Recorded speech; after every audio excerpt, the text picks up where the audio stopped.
Hey folks, happy Friday.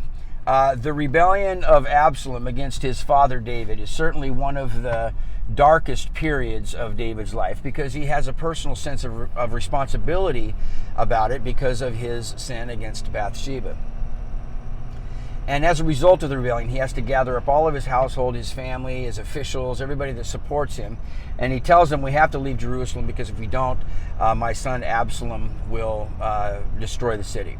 So they're leaving. Everyone is in great despair. The people of Jerusalem are weeping as they watch their king and all of his court leave. And it's just a very sorrowful scenario. But in the midst of all of this despair and pain, David is still able to make good decisions. We see that when, as Abiathar and Zadok are bringing the Ark of the Covenant out of Jerusalem, the Ark of the Covenant was a symbol of God's power and presence among his people. But David believes that the presence of God needs to be in Jerusalem with the people, and so he sends them back. And he leaves the instructions that said, look, if I have favor with God, he's going to restore me to Jerusalem, but if I don't, I'll be content to remain in exile.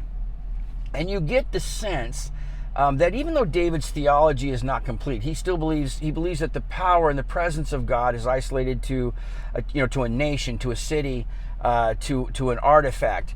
But even so, you still get the sense that David believes he's going to be restored to the people of God.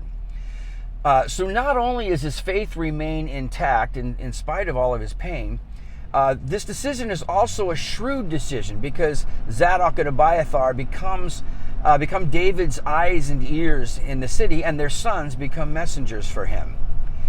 And he also hears that Ahithophel, one of his trusted advisors, has also defected to Absalom. So he recruits Hushai, who is another advisor to him, to infiltrate the highest levels of leadership with Absalom and give counter counsel to Absalom that Ahithophel is giving, and he also becomes an informant.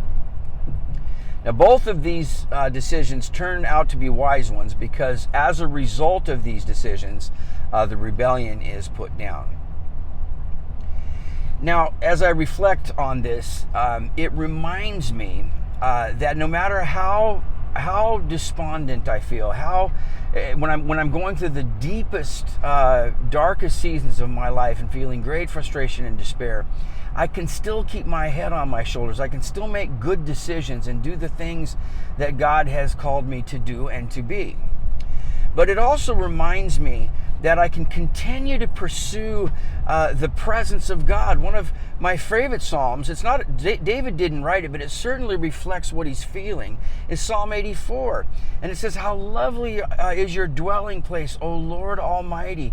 My heart and my soul cry out for the living God. Better is one day in your presence than 1,000 elsewhere. Think of what that would mean to David as he's in an exile and he's longing to return to the power and the presence of God.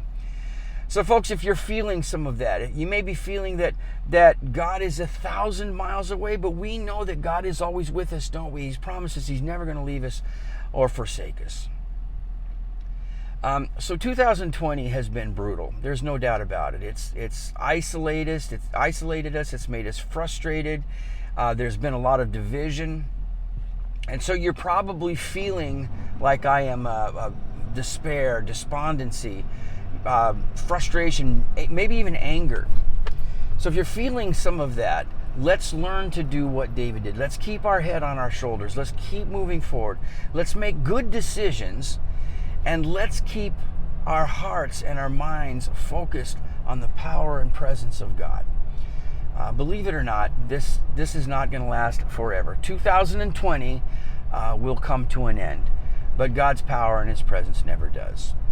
Folks, I hope this encourages some of you all. If it does, give this video a like and a share. And as always, get out there and make the world a better place because you're in it. Thanks for watching. Talk to you soon.